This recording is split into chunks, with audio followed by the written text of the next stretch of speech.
She had a calendar invite called Devotion, Room 327. It was set to repeat every Thursday, 6:15 p.m. to 9:45 p.m. marked private. I only saw it because she asked me to update the Wi-Fi password on her laptop. Her calendar popped up when she logged in, like it always did, but this time she turned the screen away just a little too fast. Not fast enough. I caught the words. Devotion. What the hell did that even mean? And room 327? That wasn't a meeting room at her office downtown. I'd been there before. They didn't use numbered rooms. They used names like Aspen or Summit. But there it was, buried between conference calls and quarterly projections. Devotion, room 327. I asked. She blinked, smiled like I was being silly. It's just a meditation thing, she said. I go with a couple of the girls from work. It helps me decompress. I looked at her. Really looked. She didn't look decompressed. She looked electrified, glowing, like someone plugged her into a socket and left her humming. Her skin was flushed, pupils wide, lips just a little too red for someone coming back from meditation. That was the moment I knew she was lying to me. And Madison had won. She blinked too slowly when she lied. 1 Mississippi, 2 Mississippi, 3. Just a meditation thing. It ran through my head the rest of the night. I tried to brush it off. Really did. Told myself I was being paranoid. That maybe it was some yoga meets prayer meetup. Some inner healing nonsense they put on Pinterest boards next to matcha latte recipes and phrases like align your soul. But it stuck, like a burr in my sock. And when something sticks, you tug on it. Our daughter was 7. Still liked drawing families with triangle-shaped houses and floating suns in the corner. One night, she showed me a picture she drew of our family. Me, her little brother, and a fourth figure I didn't recognize. That's Mommy's friend, she said. What friend? I asked, keeping my voice light. She pointed at the figure. He was taller than me. Had gray hair. He comes over when you're working, she said, chewing her pencil. But only sometimes. He brings Mommy candles. I kissed her forehead, tucked her in, then went out to the garage and screamed into a rag.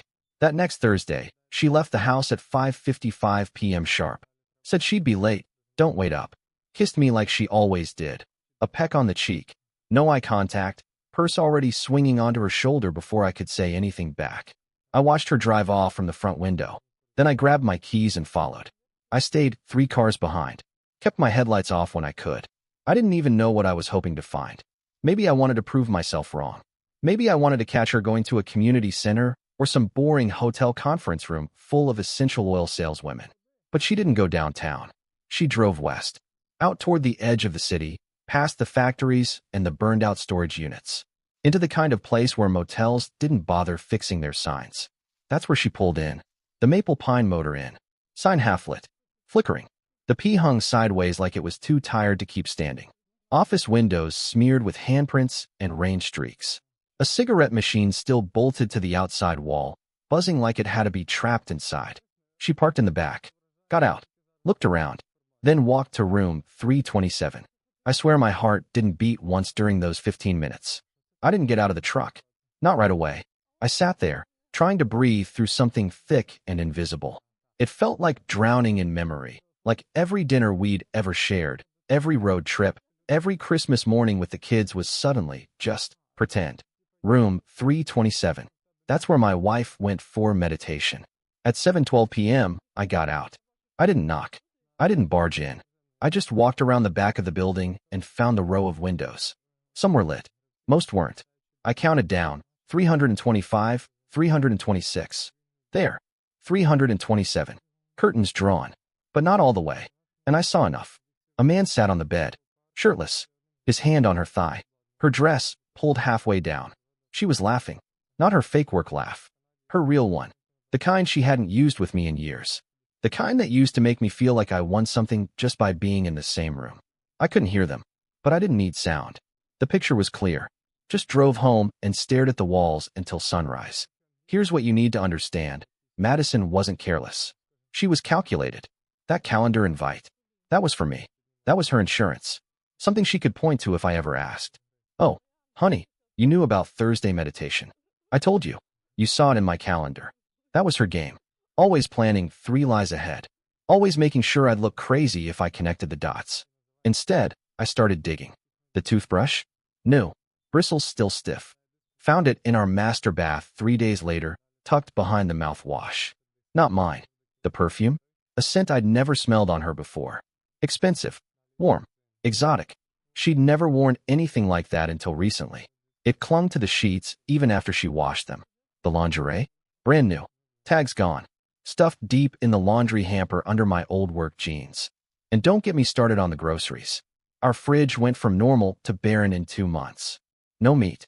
No eggs. Just wine, cheese she never ate, and a drawer full of high-end face masks she kept cool for the enzymes.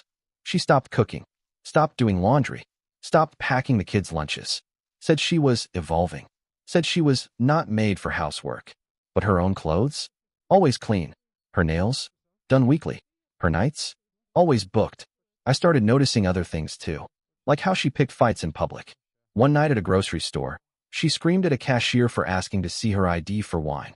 Another time, she parked in a handicapped spot and yelled at an old man who asked her to move.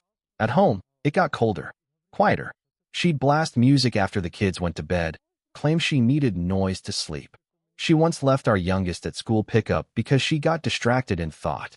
But when she talked to her phone, when she disappeared into the backyard to pace in whispers, her voice was sweet, giddy, like the girl I married was still in there.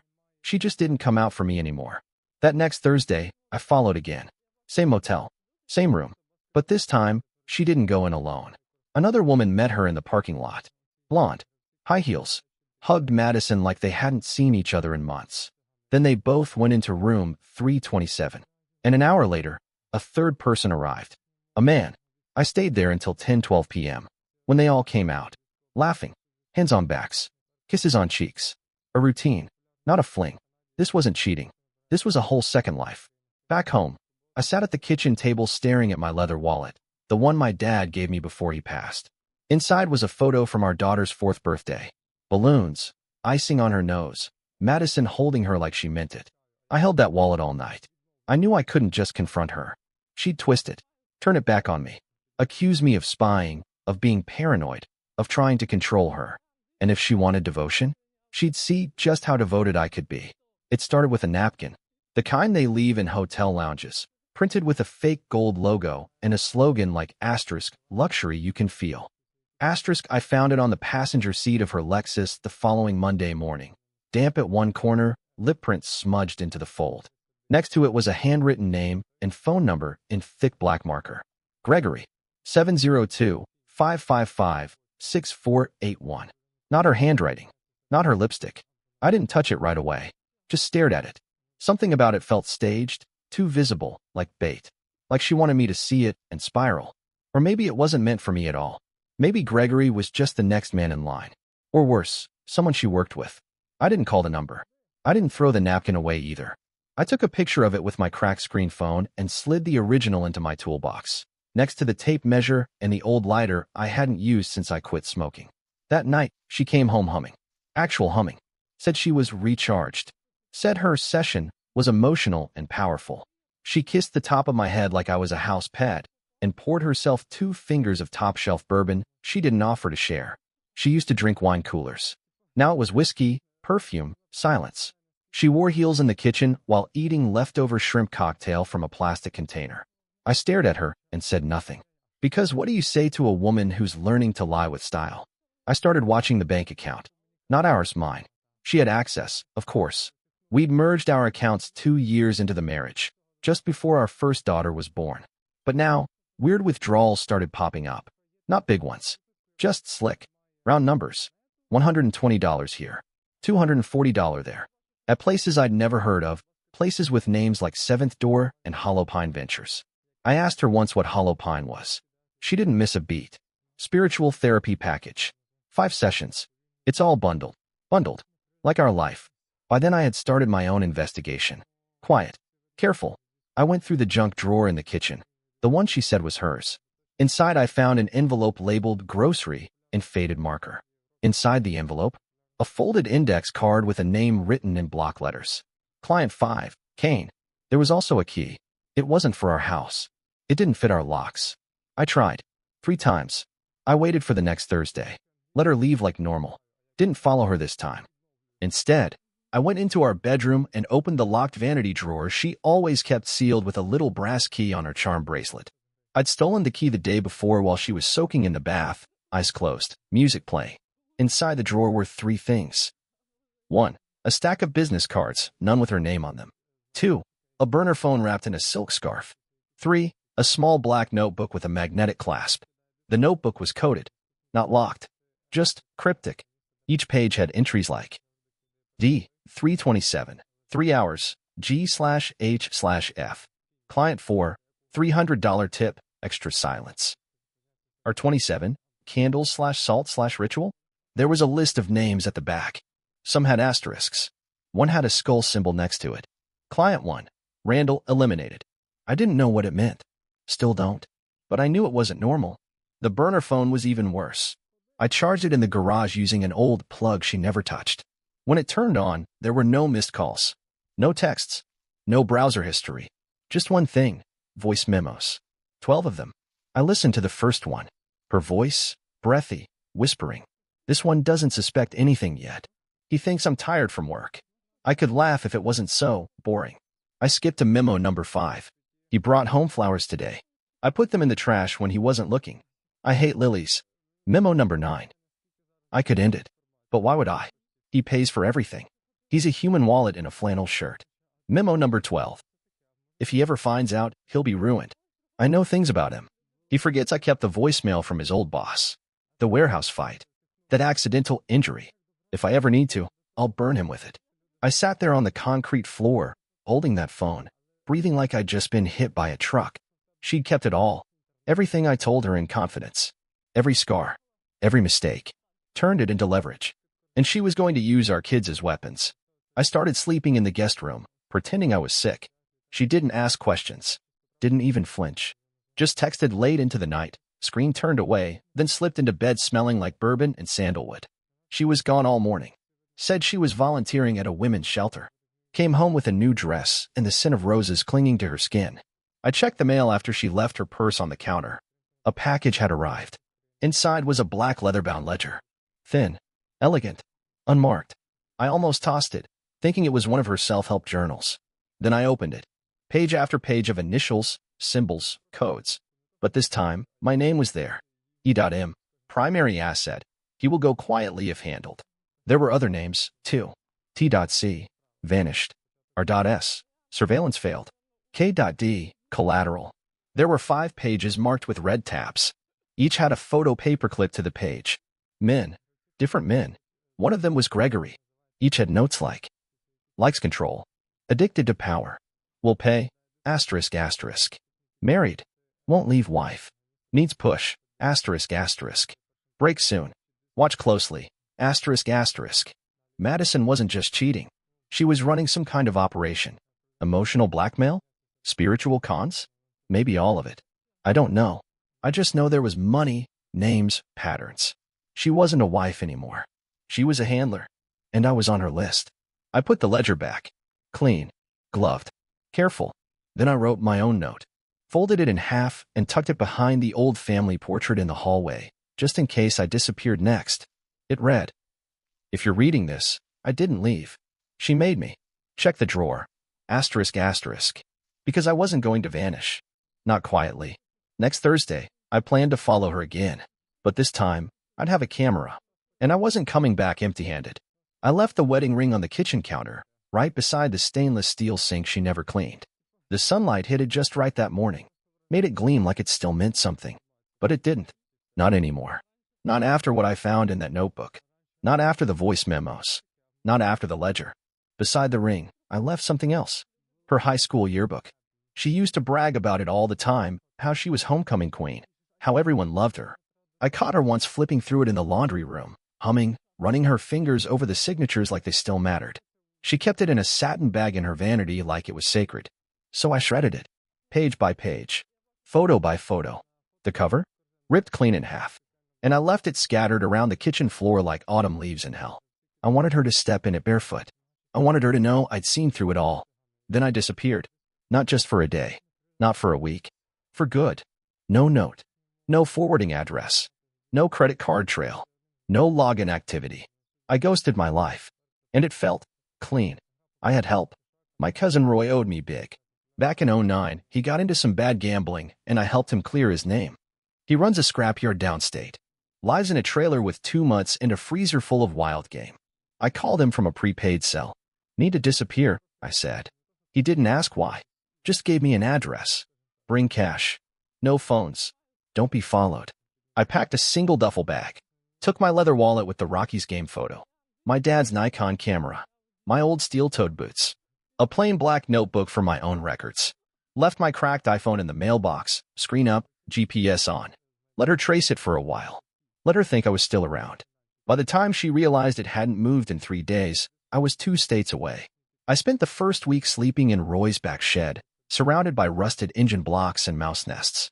He brought me whiskey and frozen chili in foil. Asked nothing. Said less. It was heaven. I used that time to think. Really think. About how far she'd taken this game. About the fact she was building files on other men. About that eliminated entry in the journal. I started mapping the names. The dates. I created a timeline that stretched back 14 months. She'd been at this longer than I realized. She wasn't cheating. She was hunting. And I'd been prey. It didn't take long for her to start looking. 3 days in, I got a text from Trey, my buddy in the clerk's office. He said a friend of yours called asking if I'd filed a change of address. I hadn't. 2 days later, Madison posted a missing persons notice on Facebook. Not dramatic. Just vague enough to sound innocent. Asterisk, if anyone's seen Ethan, please message me. We had a misunderstanding, and he hasn't been home. Asterisk. Misunderstanding. That's what she called 12 voice memos about manipulating me. The story took another turn when I ran into someone unexpected. Her name was Callie. Worked at a gas station off Route 47, halfway to the river. Blonde, late 30s, tattoo on her wrist that said breathe in shaky lettering. You're not from around here, she said as I paid for coffee and gas. Nope. Running from something? I raised an eyebrow. She nodded. Everyone who pays in cash and don't smile is running from something. I almost laughed. Over the next 2 weeks, I stopped there every few days. Talked to her between oil changes and gas ups. Turned out she'd been through her own kind of hell. Husband left with the babysitter, cleaned out her bank account, left her with a kid and a mortgage she couldn't afford. One night she said something that stuck. Pain doesn't disappear. But sometimes, you have to. I told her my wife had vanished from the woman I married into someone I didn't recognize. Callie sipped her coffee and said, then leave her with a ghost. So I stayed off the grid. 3 months turned into 6. I picked up work under the table, helping Roy strip cars, doing some light construction in a church basement, fixing a roof for a retired vet who paid me in bourbon and canned peaches. Every night, I'd go through my notes, piece together the puzzle. One thing kept nagging at me. Client 1, Randall, eliminated. What did that mean? I didn't believe she was capable of violence. Not physically, but she was clever, relentless, capable of setting someone up to fall. I searched old obituaries, local court filings, even Reddit threads. Found nothing on a Randall matching the time frame. But I did find something else. A man in Nebraska had filed a civil suit against a spiritual coaching business for defamation, extortion, and emotional sabotage. His case got tossed. But the description? It was almost word for word what Madison had written in that black ledger. I knew her reach wasn't just emotional. It was financial. And now she was desperate. Because I had vanished. Then the real twist came. One night, Roy handed me a manila envelope. Dropped off by a courier, he said. Didn't leave a name. Inside were 3 things. 1. A photo of Madison sitting in a courtroom hallway. 2. A printed email exchange, her and someone named admin@seventhdoor.org. 3. A list of names I hadn't seen before. All men. All marked with the letter P. Presumably, pray. I scanned the list. At the bottom, a note in blocky, typewritten font. She's looking for you, but not to reconcile. To erase. Asterisk asterisk. That night, I made a decision. I wasn't going to stay gone forever. I was going to build something. A file. A failsafe. If anything happened to me, it would go to the authorities. To the press. To every name on that pray list. I started recording journal entries. Scanning every page of her ledger. Uploading audio clips from the burner phone. I even documented the shredded yearbook, the wedding ring, the photos. By month 10, I had enough evidence to break her world. But I didn't send it. Not yet. Because she hadn't paid. Not really. Not like I had.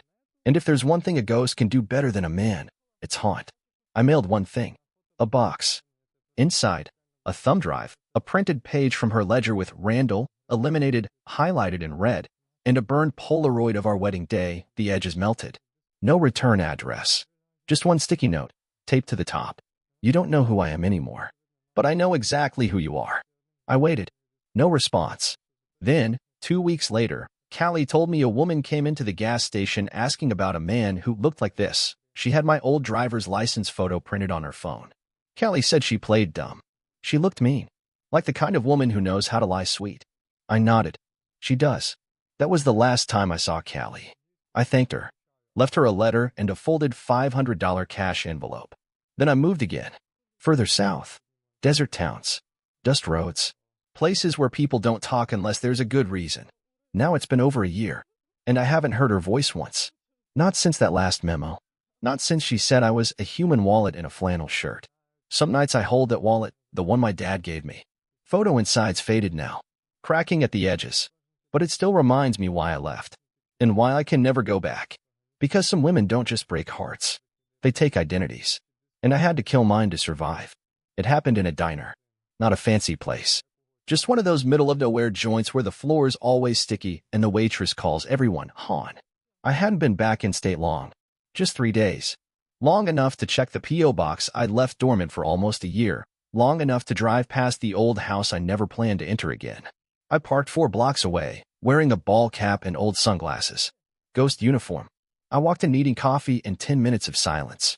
What I got instead was Madison. She was sitting in a booth alone. Back to the wall, legs crossed, hands folded over a glass of water like a snake waiting to strike. Her hair longer. Sunglasses on the table. Same eyes. Same scent. Vanilla and bourbon. She saw me first. I don't know how. Maybe she knew I'd come back. Maybe she was always waiting. Her lips curved into a slow, careful smile. The kind that dares you to run. I sat down across from her without a word. You look older, she said. Voice smooth. Condescending. I am. Disappearing age as a man, I guess. Silence. She lifted her water, sipped, placed it down gently. I always figured you were too much of a coward to show your face again. You looked for me. Because I wanted closure. No, I said. You wanted control. Her smile didn't crack, but her fingers twitched. I noticed that. Tell me, Ethan, what was the endgame? She asked, tilting her head. Were you going to vanish forever? Let everyone think I drove you mad. You did. And what about the kids? She snapped. I narrowed my eyes. Don't use them. She leaned in, voice suddenly razor-thin. You think you're noble. But all I see is a man who ran away because he couldn't handle a woman being stronger than him. Stronger. I laughed once. Dry. You weren't strong, Madison. You were a parasite. You fed off lies. Off secrets.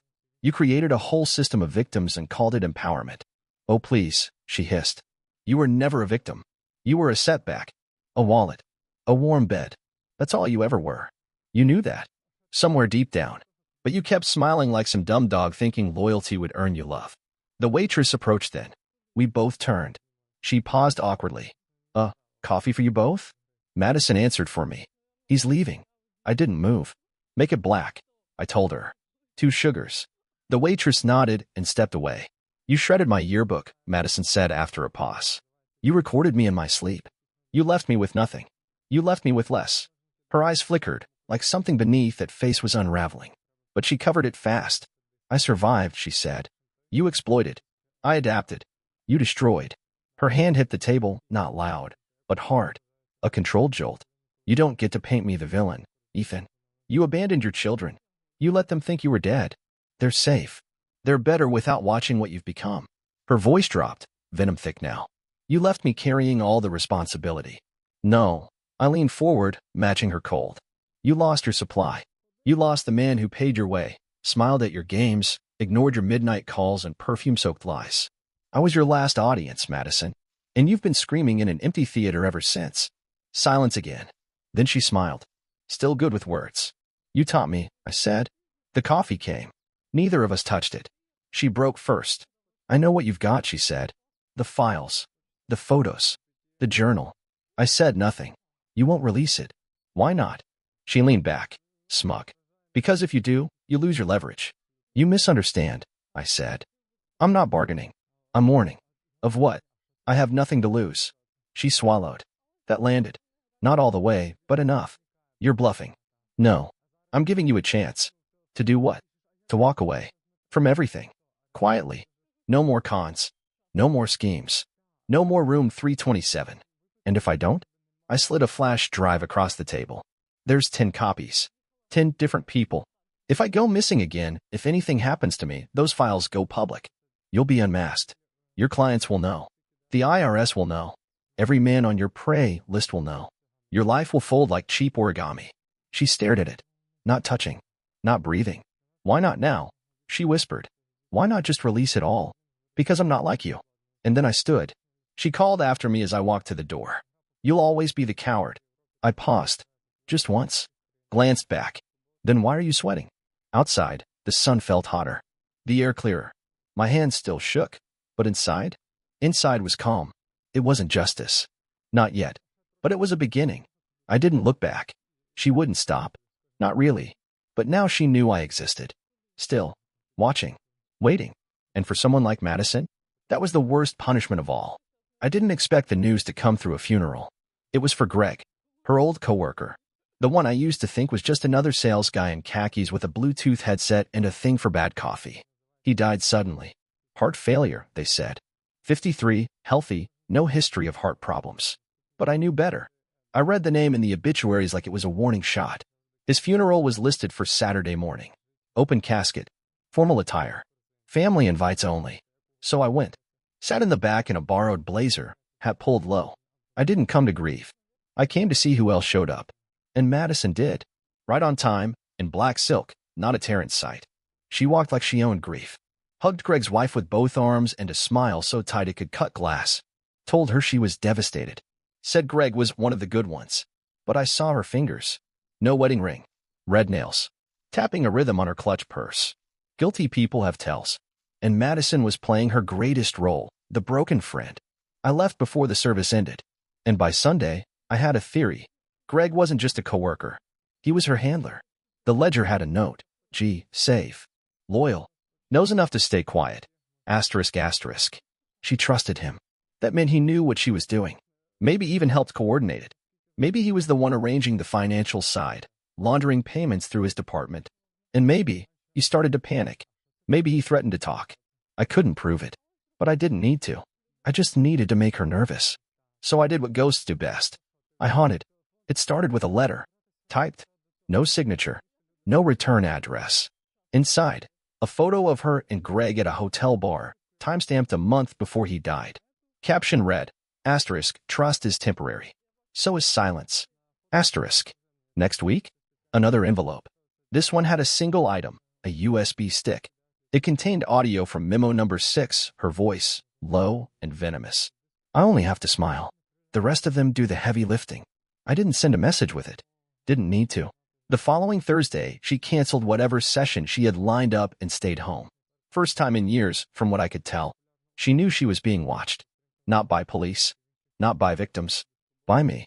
Around this time, I started hearing from people I didn't know. Men. Strangers. They found me through the backup files I'd anonymously sent out.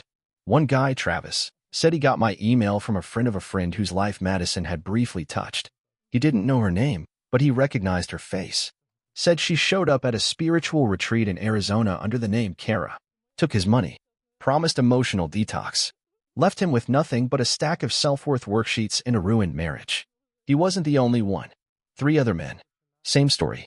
Different states. She was reinventing herself. New cities. New clients. Same game. Then something changed. I got a voicemail. From her. Blocked number. Distorted background. But her voice was clear. You're dragging this out, Ethan. I gave you your exit. You took it. Stay gone. If you keep pushing, I'll push back. Click. I didn't respond. Not directly. Instead, I mailed her mother a package. Inside was a printed copy of the client ledger, redacted except for one name. Kane. That was enough. Madison and her mother hadn't spoken in years, but I knew one thing about that family. Shame cuts deeper than guilt. Within days, her social media locked down. Her consulting business page vanished. Her name disappeared from the online events calendar for 2 upcoming workshops. She was retreating.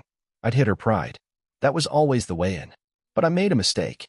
I didn't expect her to show up at Roy's. It was a Wednesday. Early evening. I was helping him rewire the barn when I saw the black SUV pull up, dust kicking behind the tires like smoke. Tinted windows. Rental plates. She stepped out wearing boots and a trench coat. Designer sunglasses. Smile like a loaded gun. You've been busy, she said. Roy stepped between us. You need to leave. I'm not here to fight. I am, he said. I nodded at Roy. It's fine. Give us 5. He hesitated, then disappeared into the barn. She waited until the door closed before speaking again. I didn't kill Greg. I raised an eyebrow. But you thought I did, she added. No. I think people around you fall apart. And some fall dead. Her smile twitched. Why now? I asked. Why show up? I want a ceasefire. I laughed. You don't get to call that. She stepped closer. You don't scare me, Ethan. You never did. But you're making things complicated. Good. I don't want to fight forever. Then stop playing war.